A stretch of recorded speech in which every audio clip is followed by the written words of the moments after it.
ကလေးမရနိုင်သောညီထိသူ၏ဇနီးထံသို့ပေးလိုက်ခြင်းဖြစ်ကြောင်းပြောလိုက်တယ်အမှန်တရဖို့ကြားလိုက်သောအခါသူမသည်ဒေါသတိကနဲ့သူ့ကိုတိုက်ခတ်ရန်ကြိုးစားတော်လဲအမျိုးသားကသူမကိုပြင်းထန်စွာကန်ထုတ်လိုက်တယ်ထိုအခိုက်မှာအမျိုးသားအပေါ်ထားသောသူမ၏နာကျင်မှုမှာအယိုးထဲတွင်စိတ်ဝင်သွားခဲ့တယ်နောင်ဘဝရှိခဲ့ရင်ဤလူယုမှာကိုဘယ်တော့မှခွင့်မလွတ်ပါဟုကျင်းဆိုလိုက်သောအခါသူမအသက်ပြောက်သွားတယ်နောက်တစ်ဆက်ပါပဲသူမသည်ရုတ်တရက်နိုးသွားတယ်သူမသည်ခင်မွန်းထစ်သူအယိုးပြပြန်ရောက်လာတဲ့နေ့ကိုပြန်လဲမွေးဖွားလာတယ်ရီဘွန်ထစ်လာတဲ့ဟုနားလည်လိုက်တဲ့အတွက်ရခင်ကအမားမျိုးကိုနောက်ထပ်မကျူးလွန်တော့ဟုတိတ်ဆတဆာဆိုလိုက်တယ်သူမသည်ဝမ်းနဲ့ပူဆွေးခင်အောင်ဆောင်းကအမျိုးသားထံသို့ရောက်ပြီးခင်မွန်းဤနာမည်ကိုခေါ်ကတုတ်တချောင်းနှင့်သူ့ကိုပြင်းပြင်းထန်ထန်ရိုက်ရိုက်တော့တယ်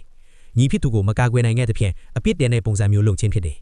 အမျိုးသားမှလည်းသူ့ဤဟန်ဆောင်မှုကိုလူမသိစေရန်ပြန်မခုခံရပဲကိုဝင်ထားနေတဲ့ကလေးကိုမထိခိုက်စေရန်ချောမော့ဟန်ဆောင်နေရတယ်ဒါကိုမြင်တော့သူမကသူ့ကိုကောင်းကောင်းပညာပေးရန်ဆုံးဖြတ်လိုက်တယ်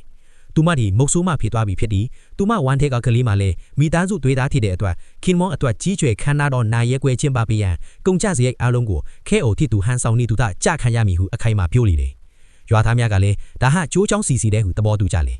ရွာသားများ၏မြောက်ပင့်စကားများကြောင့်ထိုလူရုပ်မှသည်သူ့ငွေများဆုံးရှုံးရတော်မူဟုတီးတော်လဲသဘောတူရန်မှအခြားမရှိတော့ဟု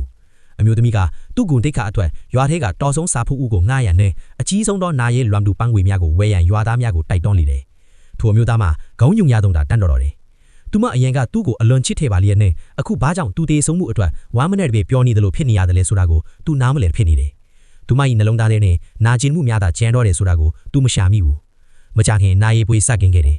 အမျိုးသမီးကရွာသားအားလုံးကိုဖိတ်ကွဲကကောင်းမွန်စွာကြွေးမွေးဧည့်ထိုင်ခဲ့တယ်ထိုလူရုပ်မှာကတော့ဟန်ဆောင်ကောင်းရန်တလားကုန်ကြစရိတ်အားလုံးကိုသူမနောက်ခဏကခါစည်းခံရှင်းဖေးနေရတယ်ခုနှစ်ရက်တိုင်ချင်းပါသည်နော်ထိုအမျိုးသား၏ငွေများမှာကုန်တလို့ဖြစ်သွားပြီသူသည်သူမ၏အိမ်ကိုတိမ့်ပြူပြီးရောင်းချရန်ကြံစည်နေတယ်တော်တော့သူမကသူ့ကိုအောင်မြင်ခွင့်ပေးပါမလား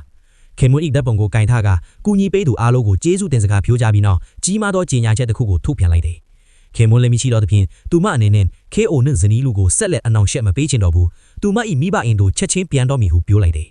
ရွာလူကြီးကဘာကြောင့်ပြန်ချင်ရတယ်လဲဆိုတာကိုသိချင်စိတ်ဖြစ်လာမေးမြန်းတယ်သူမကမဖုံးမကူလည်းပဲပြောရရင်တော့ရှင်ကျမ၏မိသားစုတွေကကျမကိုတကယ်တနာကြတာပါဒါကြောင့်ကျမအထက်ရိုးသားအေးချမ်းသောအမျိုးသားတယောက်ကိုရှာပေးထားပါတယ်သူကကျမပိုက်ထဲကခလီကိုလည်းသူသားအရင်လိုပြူစုပြောင်းထင်ပေးမယ်လို့ပြောပါတယ်ဒါကြောင့်ကျမနောက်အိမ်ထောင်ပြုတ်တော့မယ်ဆုံးဖြတ်လိုက်ပါတယ်